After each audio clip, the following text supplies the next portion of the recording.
السلام عليكم ورحمة الله وبركاته. إن الحمد لله والصلاة والسلام على رسول الله. أما بعد، أحسن الكلام كلام الله، وأحسن الهدي هدي محمد صلى الله عليه وسلم.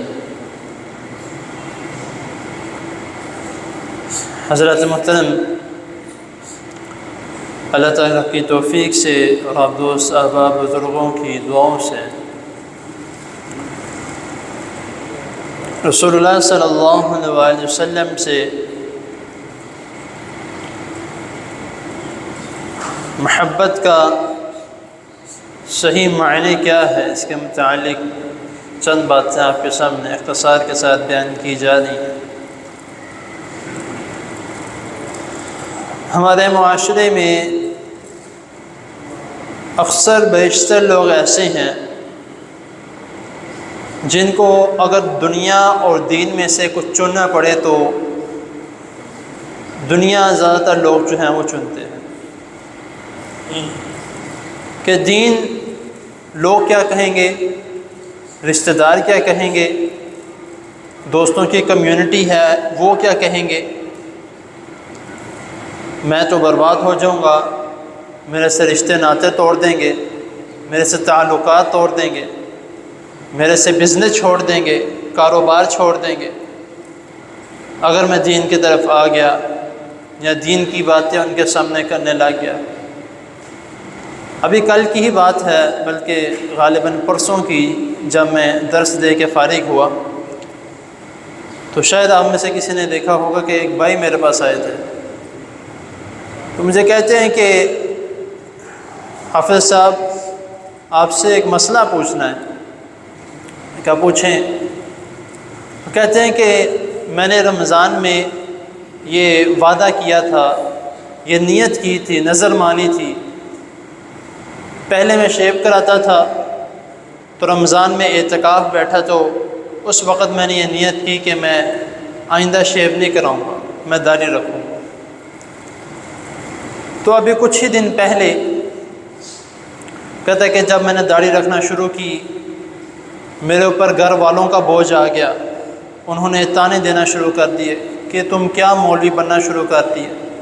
دوستوں نے تانے دینا شروع کر دیے کہ تم دہشت گرد رکھتے ہو، اس طرح داڑھی رکھ کر تو تم داڑھی کٹوا لو، ابھی تمہاری عمر ہی کیا ہے. رشتہ دار کمیونٹی، گھر والے اور دوستوں کی کمیونٹی سب ایک برابر. تو کہتا ہے کہ میں اب کیا کروں. تو اسی وقت الحمدللہ یہ آیت میرے ذہن میں آئی کہ یا ایھا الذین آمنوا لا تتخذوا آباءکم واخوانکم اولیاء ان استحبوا الکفر علی الایمان. تو میں نے ان کو یہ آیت پڑھ کے سنائی اور ساتھ ہی میں نے کہا کہ بھائی قرآن مجید اللہ تعالیٰ ہمیں اس بات کا حکم دیتے ہیں کہ اگر دین کے معاملے میں گھر والے ہوں، باہر والے ہوں، دوست ہوں، رشتہ دار ہوں، اگر آپ کو دین کے معاملے میں چھوڑنے کا کہتے ہیں تو آپ نافرمانی کرو، آپ پہ کسی قسم کا کوئی گناہ نہیں ہے.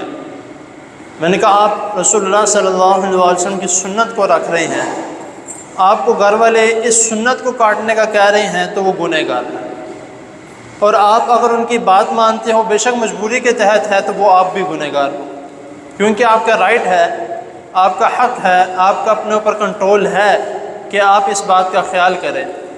تو وہ کہتے ہیں کہ ٹھیک ہے انشاءاللہ تعالی، آپ نے مجھے قرآن و حدیث سے دلیل دی ہے، میں آپ سے اس کو کنٹینیو کروں گا. میں نے کہا لوگ کہتے ہیں کہنے دیں، لوگوں کا کام ہے، ساری زندگی ہم یہی سوچتے رہتے ہیں، لیکن آخر میں لوگ کیا کہتے ہیں؟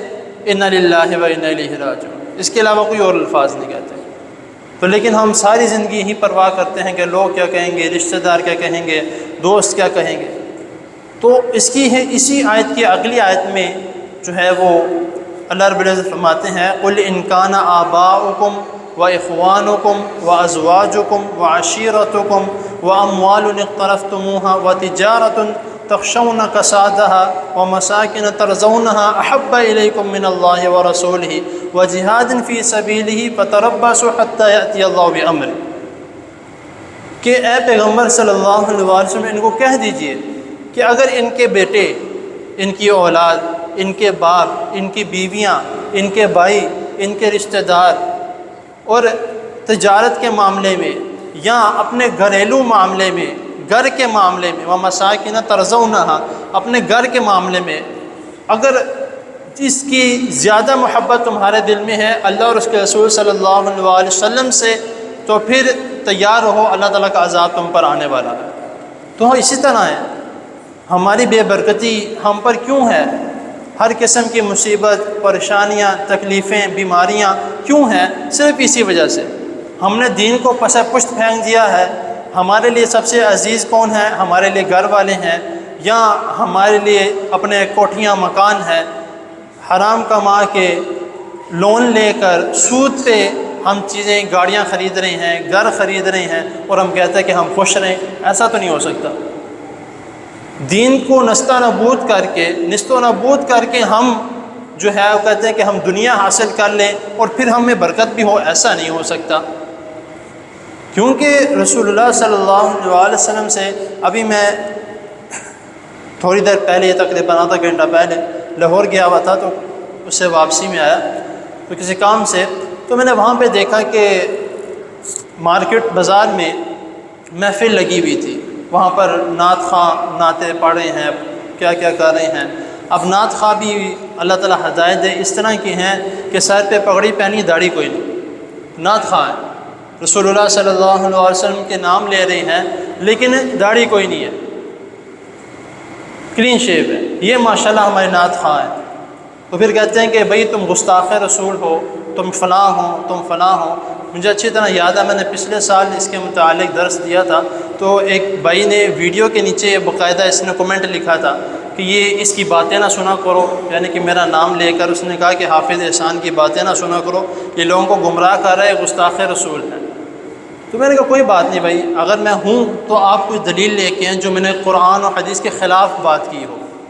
تو خیر کوئی اس کا بات جواب نہیں ہے، باقی لوگوں کے نیچے جواب آئے کہ بات صحیح ہے، آپ دلیل لے کے ہیں، خیر اس کا کوئی جواب نہیں آیا۔ تو یہ اب میں بتا رہا تھا کہ وہاں پر یہ ہو رہا ہے۔ اب عصر کے وقت کا ٹائم تھا، کیونکہ میں مسافر تھا، میں ظہر عصر اکٹھی پڑھ چکا تھا۔ عصر کے وقت کا ٹائم ہے، اذان ہو رہی ہے اور وہ نعتیں پڑھتے جا رہے ہیں۔ اذان ہو رہی ہے، یہاں بیچ میں رک جائے، چلو اذان سن لی جائے، بعد میں پھر اذان ہو رہی ہے، نعتیں پڑھتے جا رہے ہیں۔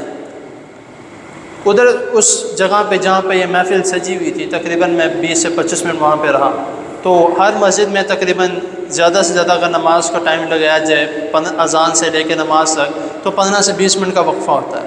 تو وہ اسی طرح ہیں، تو ساتھ ہی بازار سے تھوڑا باہر کی طرف نکلنے لگیں تو مسجد آتی ہے، وہاں پہ بھی یہی ماحول ہے، نماز اندر کوئی پرواہ نہیں، امام مسجد اور خطیب مسجد دونوں باہر ہیں، نماز نہیں ہو رہی، نماز کا وقت ہے، اندر عصر کی نماز نہیں ہو رہی۔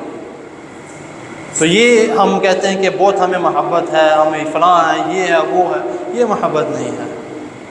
جب ہمیں دنیا داری عزیز ہے تو پھر اگر ہم کہتے ہیں کہ ہمیں بڑی محبت ہے، نعتیں پڑھی جا رہی ہیں، عاشق رسول ہیں، تو اسی طرح کا کوئی معاملہ نہیں، صرف ہماری منہ زبانی ہے۔ اللہ تعالیٰ ہمیں ہدایت دے اور ہمیں صحیح سنت کے مطابق تمام معاملات کو سر انجام دینے کی توفیق عطا فرمائے۔ اللہ تعالیٰ کے حضور دعا ہے اللہ تعالیٰ ہمیں جو سنا ہے اس کو سمجھنے کی اور اس پر عمل کرنے کی توفیق عطا فرمائے۔ جزاکم اللہ۔